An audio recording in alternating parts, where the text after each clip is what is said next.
Our path isn't always planned out from a young age.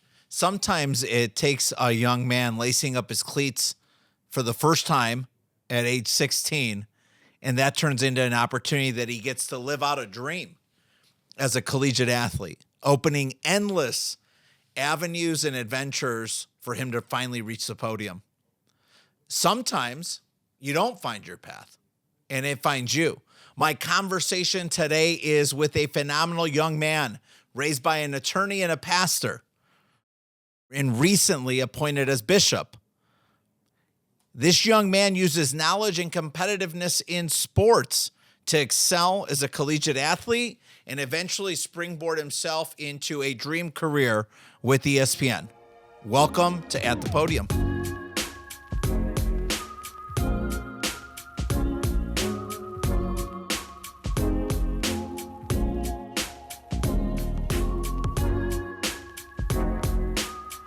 Hello again and welcome to At the Podium with Manuel Amezcua. I'm a financial advocate, a CEO, father, husband, and massive sports fan. I'm obsessed with encouraging people to dream and attack their unique vision for life so they can inspire others to do the same. I built this podcast to share the stories of high performers and help convert their stories into lessons to help you get closer to your hopes and dreams. Folks, today my guest is Moe Ways, Moe Ways than one, a native of Beverly Hills, Michigan, and hailing from the great Detroit Country Day High School. Moe played college football at the University of Michigan with some of the greatest players of all time coming out of the big house. He finished his career at Berkeley. His dedication to the daily grind and his high level of intelligence on and off the field led him to an incredible career at ESPN today. I loved hearing Moe talk to me about growing up in Beverly Hills, growing up as the son of an attorney and a pastor, having two competitive older siblings. His sister was the actual standout athlete in that family. And I think there's just so many golden lessons and tickets that Moe's going to share in his story today. Enjoy my conversation with Moe Ways. Folks, I'm super excited to be here with my friend Moe Ways. Beverly Hills, Michigan, played at Detroit Country Day, wore number 9, University of Michigan, wore number 85. He is now working as a senior business analyst for the Walt Disney Company, ESPN. That's right, you heard it here, ESPN. And super excited to have Moe with us today. I want to start off by learning the story and sharing it with our listeners of how you went from Maurice Ways to Moe. Thanks for having me first off, man. Just on the podcast. I've seen episodes before, and I'm glad to be here. But I was 7 years old at the Franklin Athletic Club, and I was playing basketball. They had the summer league games going on, and my coach, Greg Russell, he was my coach, and he said, "I'm gonna start calling you Moe Ways than one." And I was 7. I said, "Cool, whatever." And lo and behold, it stuck. And I went from Moe Ways than one to Moe Ways to Moe. And here we are today. It's still with me, man. And I never thought that Moe would travel with me as far as it has. I thought it would stop, as a kid, and then stop when I got to high school. Then I started playing football, and my name just kind of stuck, being an athlete. I'm like, well, when I start my career after football, I'm definitely going back to Maurice. And here we are. I'm at ESPN.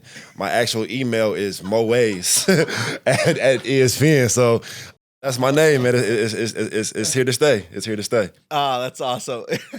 What do Bishop Ways and Mrs. Ways call you? Maurice, especially my mom. They said, your name is Maurice.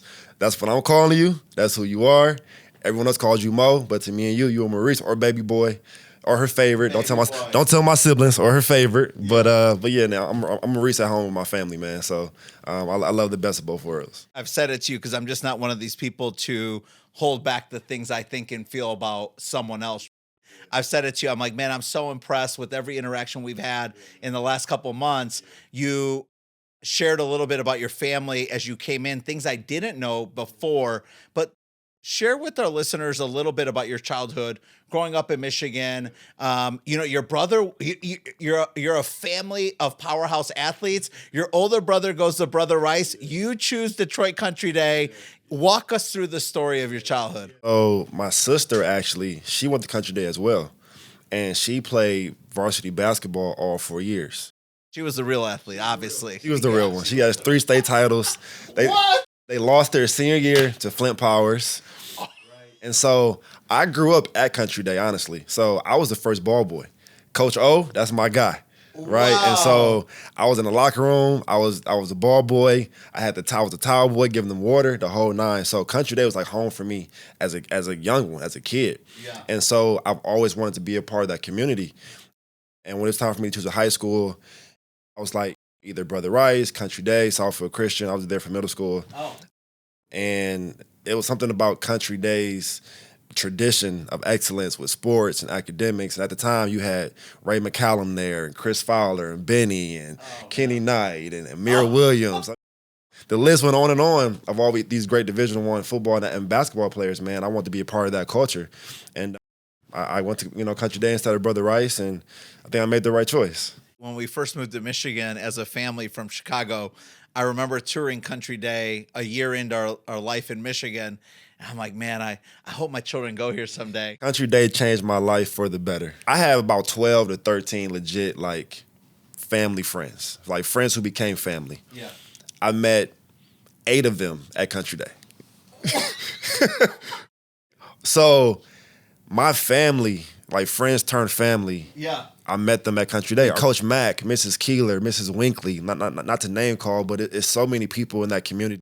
Mrs. Dixon, that the Mann family. I've had legitimate people who I still talk to today who have impacted my life in the most positive ways, both my peers, coaches, teachers, nurses, whoever it may be, the lunch ladies. Oh. Country Day is literally a home. I look back on my time there, and I mean, I had an amazing time. I had so much fun. I missed the lights on Fridays, come out with my guys on the field, and the basketball tournaments we had, the Winter Classics and the Keener Classics, and playing Chicago Orr and all those games. It was an amazing 4 years, man, on being at Country Day. First of all, I think people should always give praise and recognition to whoever they want. Give them their flowers, right? Because I don't think people give flowers enough. Exactly. Fair? But I love the fact that you mentioned the lunch team. Yes, man. My children, Ava and Atlas, hey, Country Day, if you watch this episode, I'm telling you, my children, Ava and Atlas, they talk about how wonderful the people are in the cafeteria who take care of the food services at Detroit Country Day. And like my children, they give out flowers a lot because we try to operate from a position of positivity, right? Be a water fountain, not a drain. But they always talk about how wonderful the people are in food service. Everyone at Country Day, whatever role they play there, they genuinely love what they're doing. Yeah. I really believe that. Even through the early mornings to the long stretches to finals, whatever it may be, it's always a good time, no matter where you are. The lunchroom, in the classrooms, in the library, on the field, whatever it may be, it's always just a fun time. So I'm very, very thankful for the impact that Country Day had on my life, and I hopefully that they had on theirs. I want to unpack a conversation topic around your parents, Bishop Ways, Mrs. Ways. You and your siblings were raised by a pastor and an attorney. Help our listeners understand what it looks like to grow up in that home. So my parents raised us on 3 principles: salvation, education, and vacation. That was how we raised. So that means salvation, God first, having a spiritual connection with the Lord, education, taking school seriously, getting great grades, learning, reading, always being thirsty for knowledge, and then vacation, exploring the world. We took a family trip every year, whether it was to Six Flags, Disney World, a cruise out the country. As I got older, the trips got better and better. But my parents were very serious about those 3 foundations. And so our household was always very lively. We were all competitive. We would always play sequence as a family. It's a card game. It's a team card game, and we would always play competitively every night. We would play Uno. We would play Tonk. We would play Spades. We always just found games to play, and we had traditions. So on Christmas, Morning, we would have church at 11, but we wake up as a family at like 8 o'clock, 9 a.m. and read the Bible story, open gifts, pray, then go to church, come back, have dinner, and watch basketball all day, right? And so, even before that, Christmas Eve on the way side of my family, my dad's side, we do Secret Santa, and everyone picks a name. You get a gift. We have like a whole potluck dinner at someone's house. Yeah. We're there all night having fun, dancing. Yeah. Memories, man. So family is legitimately the most important thing to me because of how I grew up in my family.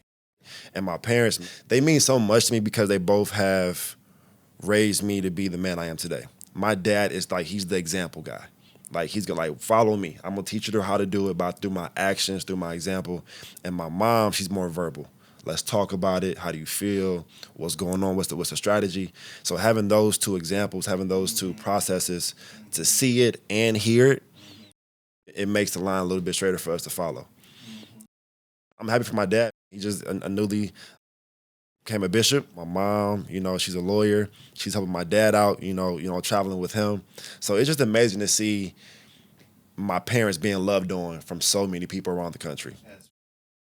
I know who they are to me in my household and to my siblings and to my family. Yeah. But to have people calling me and say, hey, man, I'm coming for your dad, or your dad is amazing, man. It's amazing how much I benefited from them being my parents. I've been out to dinner before by myself and my friends, and somebody said, are you Marcus passed away? So I said, yeah. They said, I'm paying for your meal tonight because your dad paid for mine 3 years ago. They've sown so many seeds that I feel like I'm benefiting from, and my siblings are as well. They're just amazing people. I do very much enjoy and find it very interesting to listen to how high performers and people who are positive and optimistic and generous and abundant in how they live their life, how consistent they are in speaking about their family, and what a rock and foundation. Whether it was really healthy or unhealthy, the bottom line is that that love and affection, that unflinching commitment to that unit, it's so consistent. And I'll tell you a story. At Country Day, my senior year, it was our last home game before the playoffs. It was the game before senior night. So the 2 weeks before. And my dad got invited to go to the White House to meet Obama, President Obama, right? And he tells me the week of, hey, man, I got an invite to go to D.C. to meet the president. I know your game is on Friday, but this is the president. This is President Obama. I got to go. And I was like, okay, I get it, definitely go, that whole nine. I told my mom, I was like, I'm happy for dad, but selfishly, I'm sad he's missing my game. And it was a regular high school game. It wasn't nothing special, but it's just, before every game in college and high school, I would see my parents and do this. And they did it back. That was our thing before the game started. And so not doing that before one of my last games, it didn't feel well. So the game comes Friday, and I'm expecting my dad not to be there because he did leave that morning to go to the airport. I come out and do our warm-ups. Game's about to start. I look up, and I see my dad and my mom. Wow. And I'm confused. I thought you were in D.C. He was focus on the game. We'll talk about it later. Focus on the game. Have a great game. After the game, my dad was like, hey, man, I was driving to the airport, and I thought about your mom told me what you said about wanted me there, and you felt kind of selfish because I was leaving. He was like, I wasn't going to miss your last game. I wasn't. So he said he turned around on his way to the airport, called the White House, said, hey, I can't come. They're like, why? He went through his whole credentials and the vetting system, everything. He was like, my son needs me. That's my dad. My dad chose me over the White House, over me and President Obama for a regular high school football game. And so it's just things like that, moments like that. And that's one of many stories of him and my mom doing things like that. That even when I was at Cal, man, and I know we'll get to that, but they came to every game. Every game. They would take a red eye on Friday morning to get to wherever I am on the West Coast, stay there for the game on Saturday, take a red eye back Sunday, and my dad would preach Sunday morning service. And they'd do that every week for every game I had at Cal. Bishop Ways, the example. Yes, man. I loved how you said that earlier, right? When you were first introducing your parents, and you said, he was the example. Yes. He showed us, right? Not words, but actions. Yes. Wow, that I'm not gonna lie. I almost started crying. That's a powerful story, man. I want to give a special shout out to my friend Dana Cornelius. Dana's the CEO, co-owner of Sport of Kings, the gear that I am rocking today. Yes, folks, I do wear more than a blue suit, white shirt, and a tie. Check out their website, sokfy.com. If you drop in the word Podium in the discount code, they're going to send you an amazing package of whatever you order with 20% off. Check it out, Sport of Kings. Love Dana and Tiffany. I want you to share with our listeners one or two incredible stories about your childhood. You were a three-sport athlete at one of the toughest schools to play three sports at. You lettered out. You had all-state honors in two of the three. And I don't even know that football was your top sport because you didn't even start playing it until sophomore year, right? So when you think back to that time in your life, what are one or two stories that really stick out that kind of define what it was like to be Moe Ways and be Moe Ways at Detroit Country Day at that time? Going back to my parents, my sophomore summer, going into my junior year, Coach Mack sat me down and he said, "Hey man, Kenny Knight is going to Illinois." Stud. Country Day we had a lineage of D1 receivers. Yeah. Kenny, Benny, Ashton Akins, right? Yes. Northwestern, Michigan State, Illinois. He was like, "So, you're next in line if you want it. And if not, we'll find somebody else," right? I said, "I got it." So I was still playing basketball, playing AAU basketball. Yeah. And my dad sat me down and he said, "Hey man, you're a 6'1", 6'2" small forward." Mm-hmm. He said, "You could be that or you could be a 6'1", 6'2" receiver. Which one you think has a higher ceiling?" I said, "Probably being a receiver playing football." He said, "Cool." He had a connection with a coach who had an Under Armour top 100 camp in Florida. It was an invite only. Top 100 kids in the country in my class. And my dad called me and said, "Hey man, I know my son's not on the radar, but can we get him into the camp? I think it'd be good for him." Pulled some strings, got me to the camp. So mind you, I'm not a top 100 guy. I'm just there off relationships. It's in Florida. We drive down to Florida, and it's me and my parents. My dad was like, "Yo, go out there, compete, have fun, and just see where you are on the scale." I went out there, Manny, got embarrassed. Like, I was not at that caliber of talent at that time. And I was frustrated. I was embarrassed. I was mad. My dad was just watching. My mom was just watching. We get done with the camp, and on the way back home, my dad was like, "How do you feel? How was the competition? What's your analysis?" Because me and my parents, we talk about the process. Like, what were the takeaways? What did you learn? What could you have done better? Let's debrief. Like, that's what we do, right? So we're talking about it, and I'm frustrated, man. I'm mad. So they let me talk, get all my emotions out. And then my dad says, "You know why I brought you here?" I said, "No, obviously to get embarrassed, right?" He said, "That's not why I brought you." He said, "I brought you because these are the top 100 guys in the country. Not one was from Michigan." He said, "If this is the top 100, and you're the only guy from Michigan, when you go back home, you can dominate. You've seen what the best looks like." And something in my mind just shifted. I don't know what it was when he said that. It shifted. I called Coach Mann. I said, "Coach, I'm serious. I'm ready." And he started to work with me on receiver drills and things like that. And my junior year, my first touchdown was versus Mumford. We were playing at Mumford. I was on the right side. My boy Tyler ran a 9 route, threw it to me, called it touchdown. And that feeling of being in the end zone and scoring and just hearing the crowd, it was a high that I've never experienced ever again. But I said, I need more of this. And my confidence just skyrocketed. And I started to dominate. But it all started at that top 100s camp in Florida that my dad took me to, because he knew how it would pay dividends later on rather than at that moment, right? And so just having that context of, okay, just throw yourself in an environment to where you got to adjust and adapt and figure it out and figure out how to swim.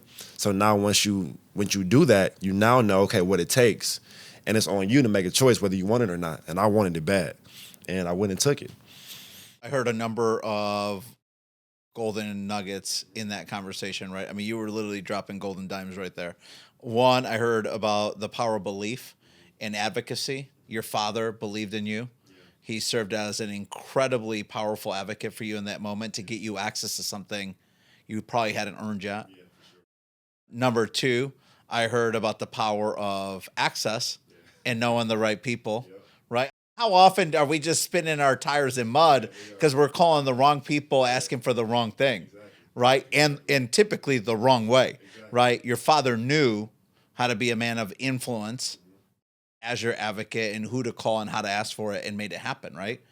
I heard the power of patience on behalf of your parents to not just get up your rear end. Man, I see a lot of mediocre parenting today with superstar young student athletes and just parents kind of getting up in their grill right after a game. And I'm like, whoa, okay, let me escort my children to the car because we don't do that. Yeah, exactly. Like, we're not going to be that parent. Yeah. Right? And so I just hear a lot of poise and even professionalism in how they treated you. You're a child. You're still a child, dude. And they're teaching you, showing you what it looks like to be a pro. Oh, yeah, my mom, the businessman, and my dad.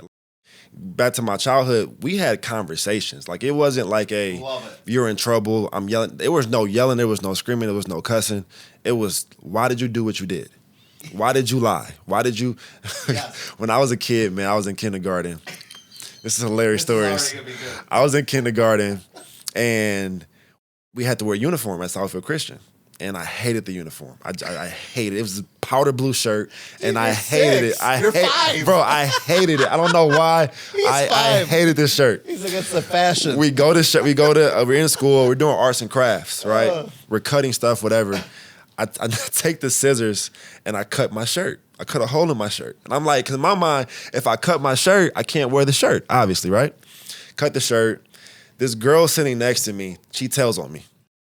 She tells the teacher, at the time it was Maurice. Yeah. Maurice cut his shirt, whatever. She was like, okay, when your mom gets here, I'm going to tell her that you cut your shirt. My teacher said that. I'm like, all right. He said, my mom picks me up, tells her what happened. So we're in the car. So I'm sitting in the back seat. My mom's driving. It's just quiet. Usually we talk, how's your day, what's going on? But today we're just quiet. So she's like, Maurice. And my mom, she asked questions that she already knows the answer to. She just wanted to see what our response is going to be. Okay? So that's her parenting style. She said, Maurice, what happened to your shirt? And I said, I was at recess and I fell on a wood chip. And the wood chip got caught and it cut my shirt. And she said, okay. And that was it. So we're still driving. She said, I'm gonna ask you one more time, what happened to your shirt? And me being young and naive and not understanding what she was doing, gave her the same story. She said, okay. We get home. We get out the car. She lays me. She said, I'm going to let your dad deal with you on this one. It's example time. I'm nervous and scared the whole night, trying to go to bed early. So I hear the garage. So the night goes on. I hear the garage come up, and it's my dad. So I go hide under my bed, and turn the lights off. My dad comes in. He says, Maurice, get from under the bed right now. I'm like, you know where I am? So I get under the bed. He says, go in my room and pick a belt. Talk to me after. You know why I did it. You can't lie, whatever. Okay, cool. The next day for school, my mom picks my clothes out. I'm wearing the exact same cut shirt that I wore yesterday. She was like, yeah, you cut it. You're still going to wear it, though. Matter of fact, you're going to wear it for the rest of the week. So every day at school, I had the same cut powder blue shirt on. And till this day, I have never cut any of my other clothes. Ever. Not even for fashion. I know ripped jeans is in. I don't cut any of my clothes because of that day.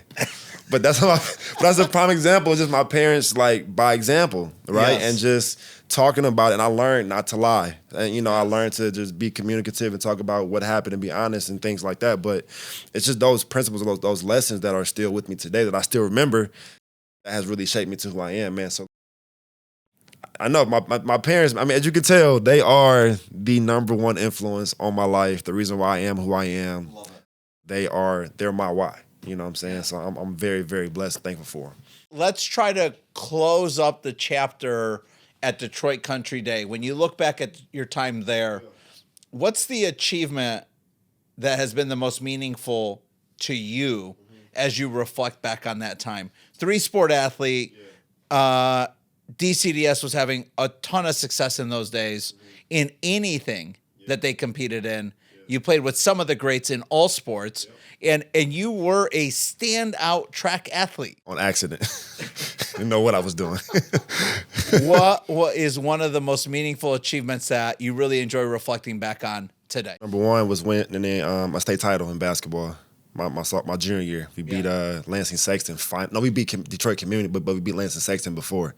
That's when they had Denzel Valentine and Brian Forbes and Denzel, So to beat those guys finally, man, after my third year was a huge accomplishment. And then winning the whole thing, Bo Ziegler was at Community, so that was a big time win, man. To finally get a ring. At that time, Country Day, that lineage, man, you had to get a banner. Like, you can't go 4 years and not get a banner. Like that's a fail. At that time, how we were, right? So to get a banner in basketball was a huge accomplishment. We fell short in football a couple times, but, I still had that bond. But the number one thing that meant the most to me at Country Day was my senior year football. We voted for captains before the season started.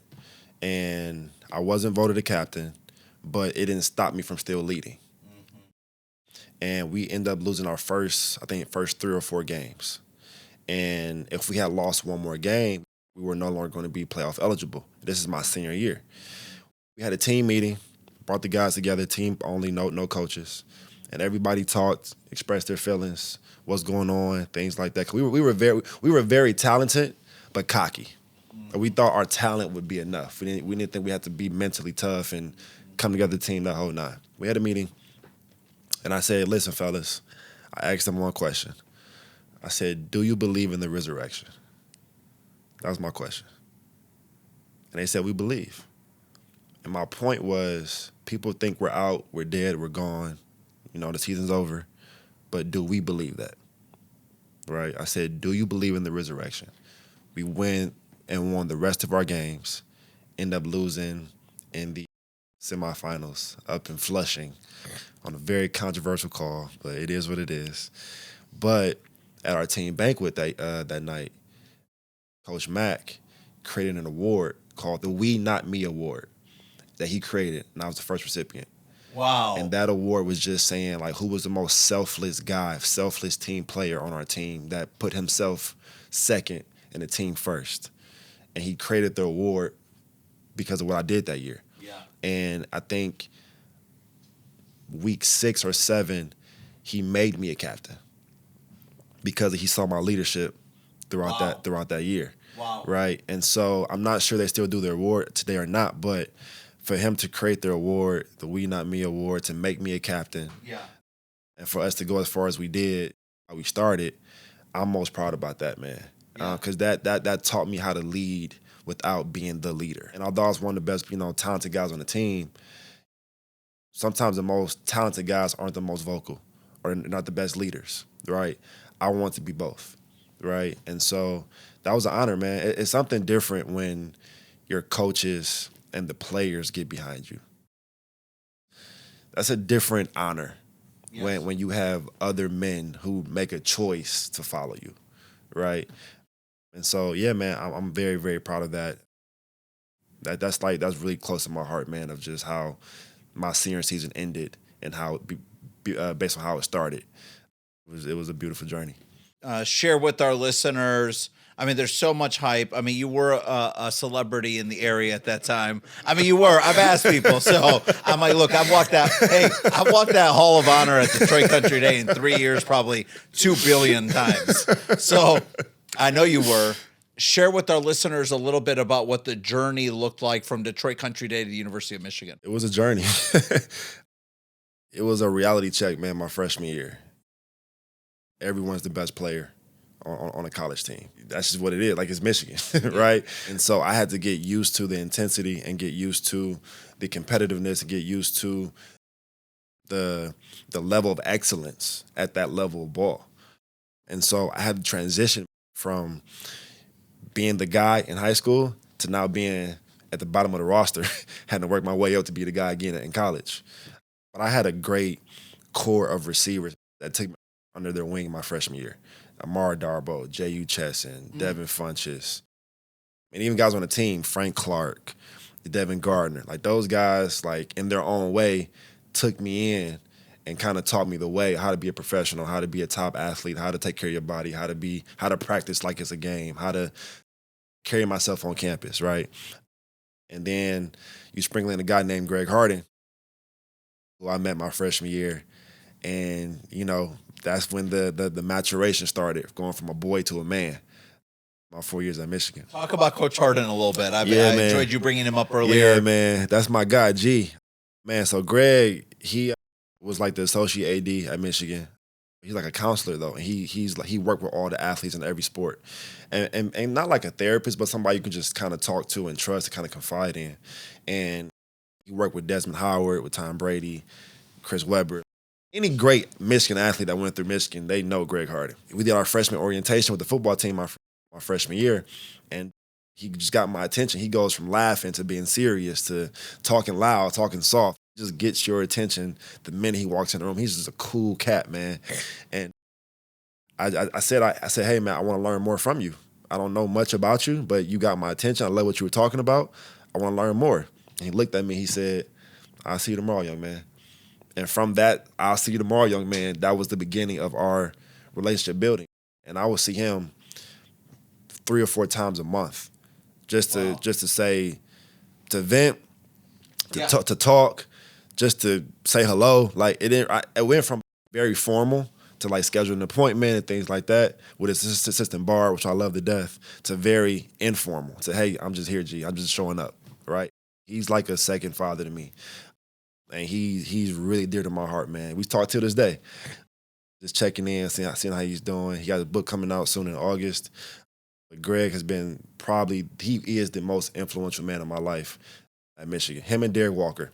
Derek Walker's another guy. That's another one of my mentors as well. He played football in Michigan. As I would say, Greg and Derek and a few others, they are really instrumental in my development on and off the field at Michigan. What are one or two of the things that he consistently did and does to show up as just a great example and great mentor to young men? He allows you to be emotional. He allows you to get it out, whatever that looks like. Crying, cussing, screaming. Like, he lets you get it out. Once you're done, now it's, okay, what are the tangible steps to get from this place? What can you control to not feel this way? And his whole thing is he takes the power away from the game. Right? You're more than a football player. He would always tell me, you are Moe Ways every day you wake up. Like, what does that mean, G? And it took me until a couple weeks ago, honestly. And I'm like, I get it. And what he was saying was, what I do does not define me. I'm the sauce. I'm me. I'm the secret weapon. So show up as me, right? And that gave me self-confidence to dress how I dress, talk how I talk, act how I act, like be authentically who I am. And then secondly, use football as my vehicle. Football gets you in the door. Football gets you into the room. Football, how do you leverage this jersey?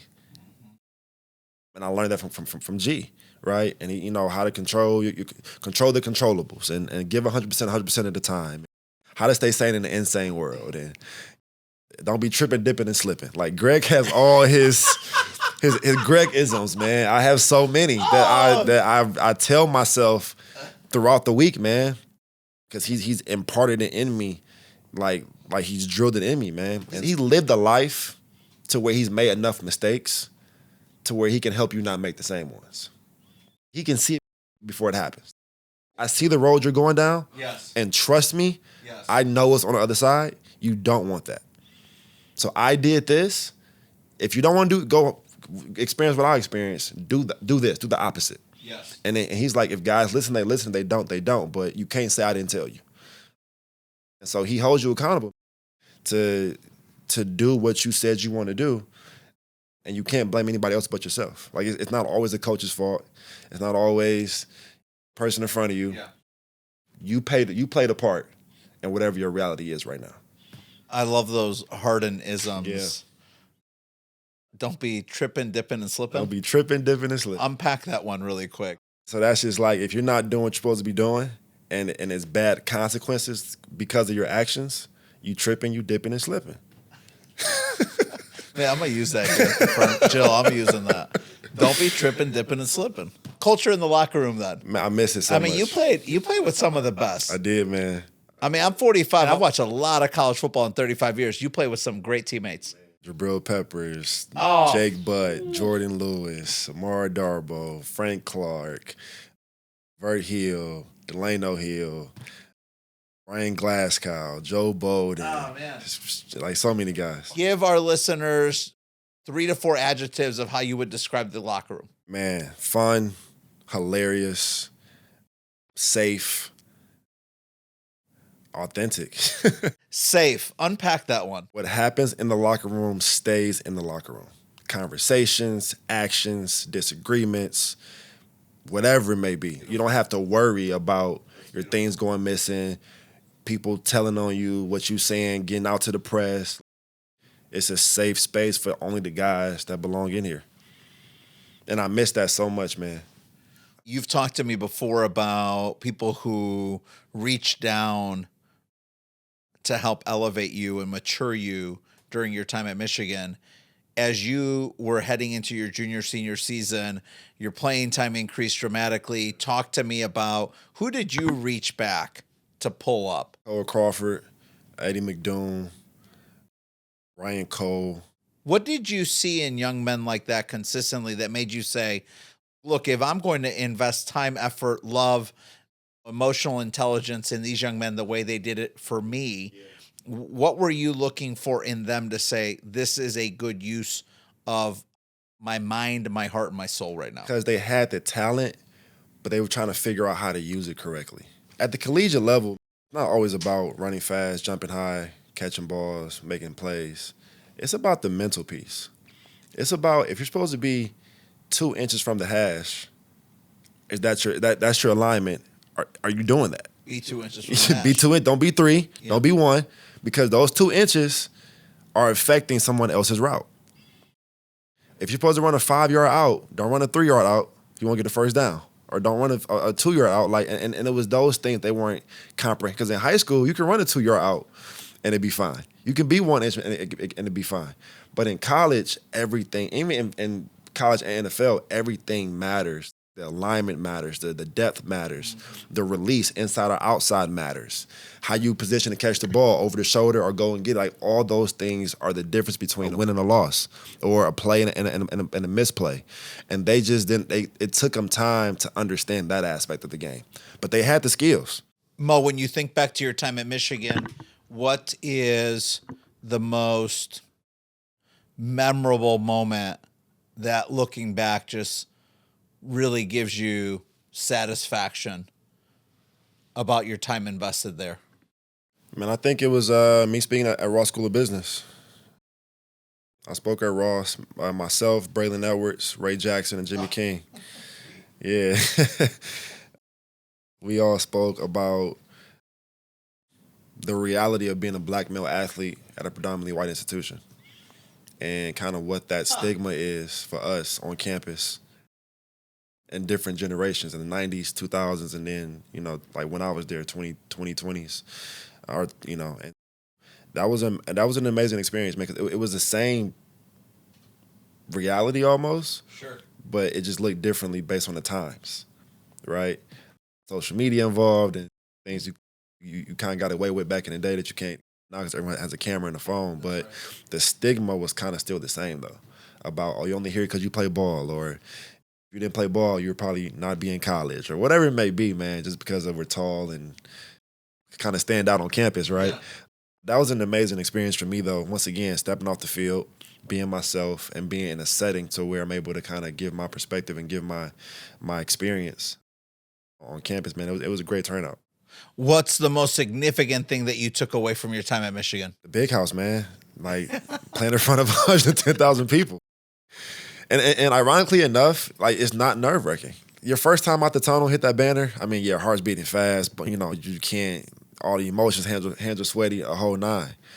Once the game starts, man. It's a game. It's a game.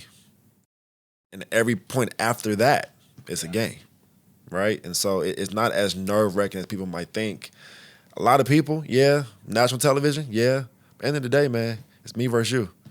And so I'm going to win, So you got to learn how to simplify the game and kind of bring it back to its most simplest form, and that's just a one-on-one battle every day. As that chapter in Michigan, in Ann Arbor, wrapped up for you, There was some unsettled business for you, right? Share with our listeners a little bit about what was going on mentally and emotionally with you to go all the way out west. You know, you talked about it earlier, your parents never miss a game, to go all the way out west to finish your collegiate career. I wanted to be in the Pac-12, man. They throw the ball. I wanted stats. I needed stats, man. Being in the Big Ten, it's more run the ball majority of the time and play action here and a couple big plays, posts, and things like that here and there. But Pac-12, man, it's 7-on-7, right? And so for my last year, I wanted to be in an environment to where it was 7-on-7. It was a high-powered, fast-paced offense, and I wanted to get out of Michigan. I didn't want to be in the Midwest anymore. I wanted to go somewhere far and learn who I am some more, explore some different things, man. And Berkeley was the best choice for me. And also, too, I wanted to leverage my master's degree.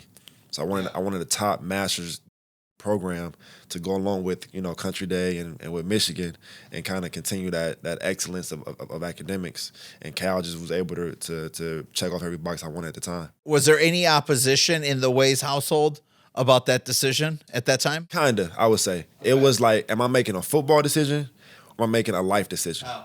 Right? Sure. Football decision would have been going to some smaller like MAC schools, being the guy and running with it. Business decision and life decision was, okay, yeah, football's important, but life span is longer than your football lifespan. Right? So how do we leverage both and maximize these 7 to 8 months that you have on campus? And so I made a life choice.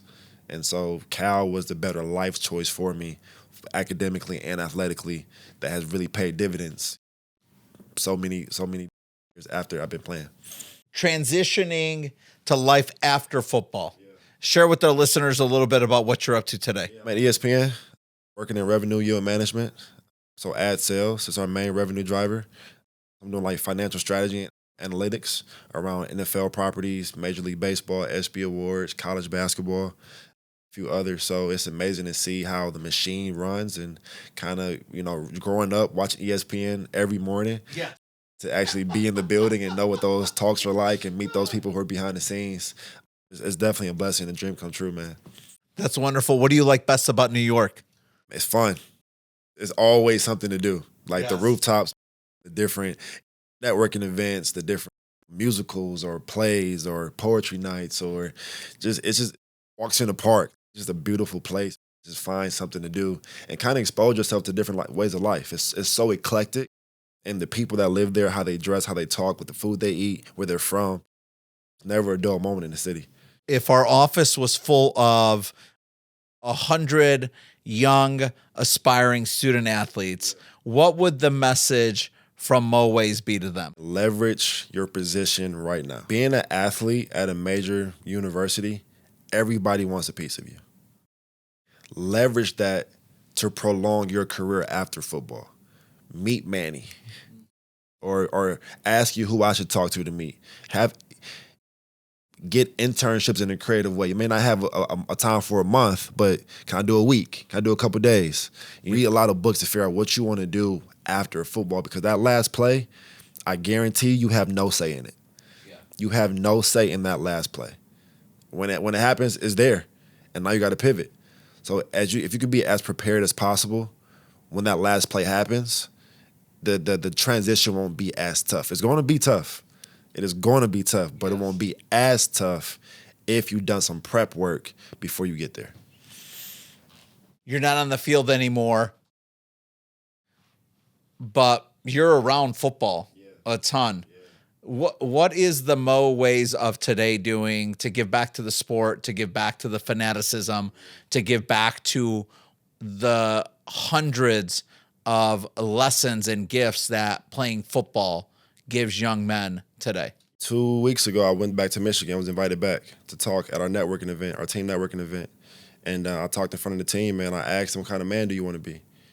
And I challenged them, because the man they're becoming is going to pay dividends as their life continues on. Football is more than just a game. You are cultivating the man you're going to be. Disciplined, intelligent, trustworthy, honest, hardworking. All those traits you're learning as an athlete on the field is going to show up in your everyday life. And so I'm always excited. I'm always open. I'm always willing to talk to a kid who's in the position I was at that time and say, hey, man, this is what I went through. And it's always funny. It's the same struggles. Playing time, injury, playbook, Always, right? time, man. Like, it's the same process. It's just a matter of how do you navigate it in real time. And so I was able to learn so many gems after I was done playing. But if I can give those gems back to them while they're playing to help alleviate just a little bit of the mental frustration that you go through, it's a win for me. So I'm always a text, phone call, DM, inbox, whatever away for any athlete who's just looking for help or guidance or just talk something through. I've been there, I've done it, I know it, and I can definitely help you mentally figure out how to get through that. Casting a vision 5 to 10 years out, I know you always think about what the future could look like. You're a very prepared man. You're a very intentional, purposeful man. What is in your life? What are a few of the things that you can already see today that, God willing, will come to fruition for you 5 to 10 years from now? 5 to 10 years from now, I'll be back around the game of football. I want to work in a front office. I want to be in that position of influence to where evaluating talent, like maybe not 5 to 10, but maybe you never know how God works though. But like a GM, a president of a team, of operations, being able to affect the game and like the talent and kind of what Brad Holmes is doing, but also have that personal touch point with the players. And kind of humanize the business of sports, humanize the business of football. Because they're grown men, they're humans. They have families, they have emotions, they have feelings, they have responsibilities. And I think sometimes, because it's such a what have you done for me lately type sport, that you kind of miss that personable connection within the game.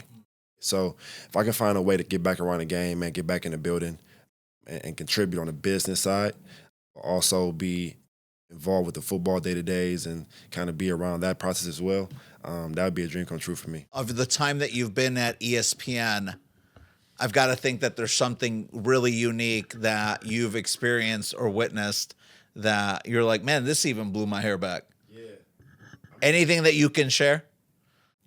Honestly, it's every day, man. It's understanding the KPIs that goes into a simple program.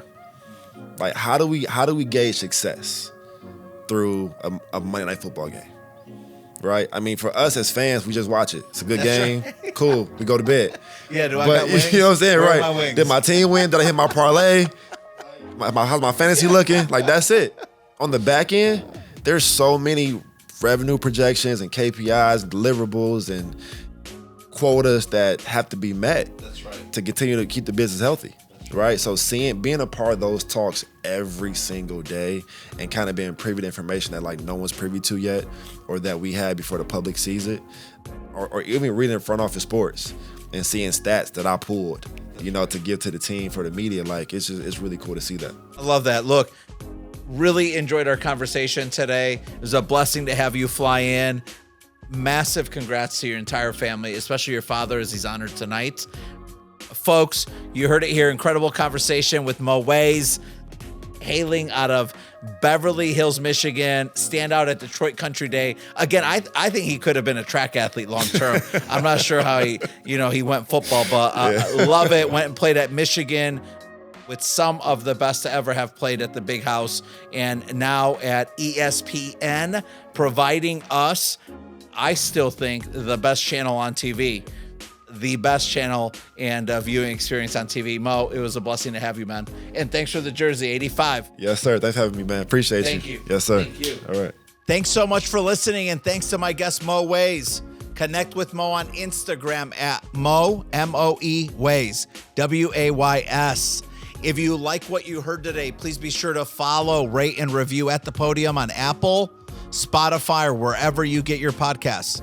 You can also follow the show on Instagram, YouTube, and TikTok at Podium_podcast. Post about the show on social media, tag us, and we'll repost to share our gratitude. Also, as always, please consider telling a friend about the show. Friend to friend is still the best way to be an advocate for us and share these amazing conversations. See you next time.